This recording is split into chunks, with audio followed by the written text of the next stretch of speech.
Okay, let's dive into something pretty interesting today. We're exploring this collection of thoughts called RupeshDilSe. Now, just going by the material we have, it seems to represent the insights, the lessons Rupesh Jain gathered directly from his own life experience. Right, like distilled wisdom straight from, well, living life. Exactly. It gives it a certain grounding, doesn't it? These aren't just abstract ideas. They come from real-world stuff. Mm-hmm. Practical application. And the specific bit we're digging into today from this collection, it's titled Professionalism over Perfectionism.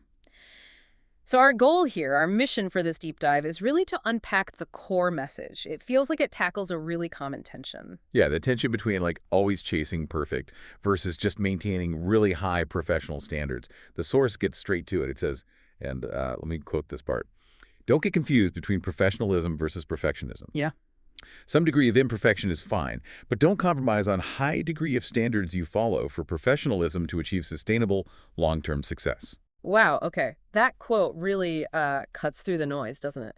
So what's the absolute key takeaway there? What's the critical difference this text wants us to get? Well, it highlights that imperfection. It's not necessarily a failure, a project, or an outcome. It doesn't have to be completely flawless to be good or valuable. What is crucial, according to this source, is the standard of professionalism you bring to the table.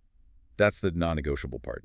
Okay, right. So perfectionism, that could lead you down that rabbit hole, endlessly tweaking tiny details, maybe never finishing, because you're chasing this, like, impossible ideal. Exactly that, yeah. And professionalism in contract is more about focusing on the standards. Standards of how you work, the quality you deliver where it really counts, delivering work that, does its job, getting it done on time, communicating clearly. It's about that consistency that builds trust over, well, the long haul. I can definitely see how that applies really broadly. Not just in a typical office job, but like the source sense and maybe personal projects, even relationships, are those life lessons it mentions. You might not ace every single interaction perfectly, but being consistently respectful, reliable, that keeps the standard high. Precisely, that's the foundation, isn't it? For achieving things sustainably. You accept some minor imperfections, because that's reality, but you don't bend on the professional process, the core quality, the integrity.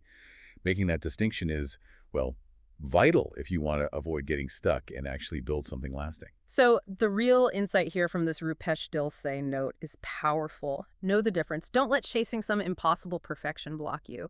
Anchor yourself in solid, uncompromised professionalism. That's the road, drawing from those life experiences to sustainable long-term Yeah, success. it gives you a really practical way to look at your own work, your own approach. It really does. And, that brings us to a final thought for you, the listener, to maybe chew on after this deep dive. Where in your own life or maybe your work could embracing this idea of professionalism over perfectionism actually unlock greater success in the long run?